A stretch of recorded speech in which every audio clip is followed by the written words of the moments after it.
What if your phone could become a robot remote? In this project, you'll use the ESP32's Bluetooth connection to turn simple button commands into real movement.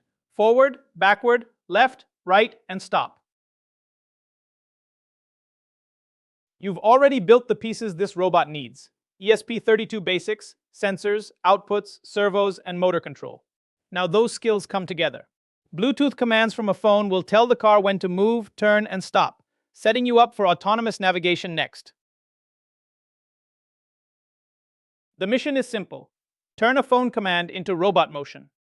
When you press forward, back, left, right, or stop in the app, that command travels over Bluetooth to the ESP32. The ESP32 reads the command and chooses the correct control signals. It does not power the motors directly, because motors need more current than ESP32 pins can safely provide. That job belongs to the motor driver, which safely sends power to the wheels so the robot responds reliably.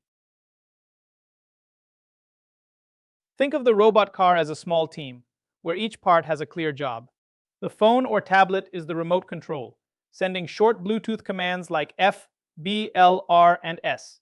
The ESP32 receives those commands and decides what should happen next. The motor driver turns those decisions into safe motor control. Finally, the chassis, wheels, motors, and battery provide the structure, movement, and energy that make the system work. Bluetooth works like a pair of invisible walkie-talkies. Your phone does not need a cable to talk to the robot as long as it is nearby. Each button sends a tiny message, often just one character. F can mean forward, B can mean backward, and S can mean stop. The ESP32 receives that character, checks what it means, and runs the matching motor code. The robot is not guessing. It is following short commands sent wirelessly.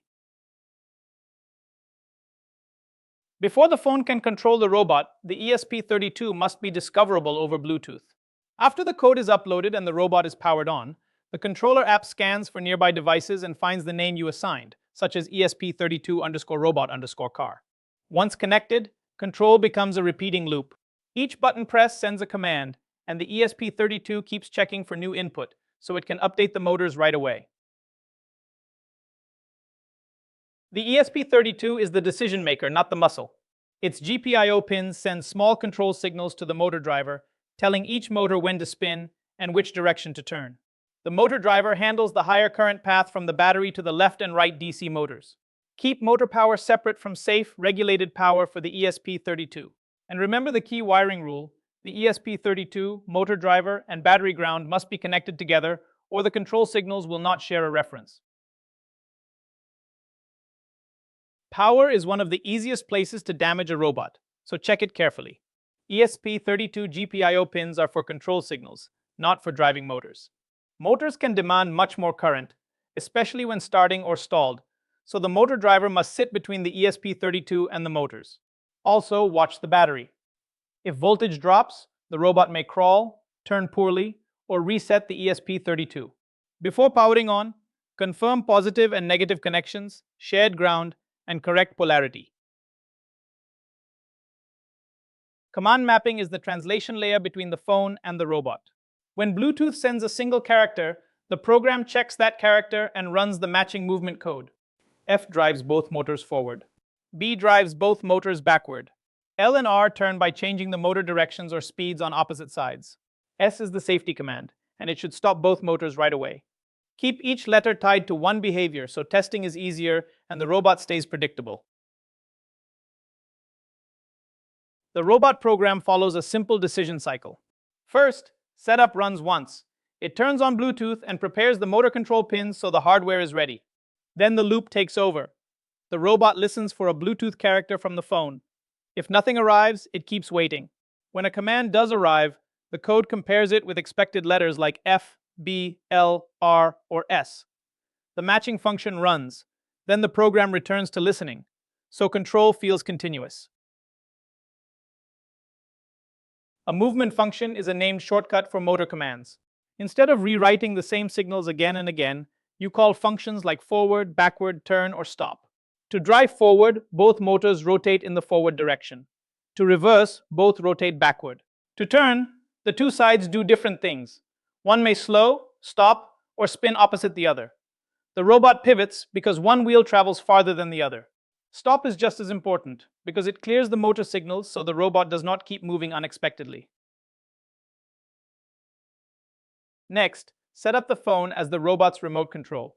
Use a Bluetooth terminal or robot controller app that works with ESP32 Bluetooth. Create 5 buttons and make each one send the exact letter your code expects. F for forward, B for backward, L for left, R for right, and S for stop. Pair the phone with the ESP32, then test one command at a time. Watch the wheels before driving fast, and keep the phone close during early tests so connection issues do not confuse your results. Test like an engineer, not like a guesser. Send one command at a time. Forward, backward, left, right, and stop.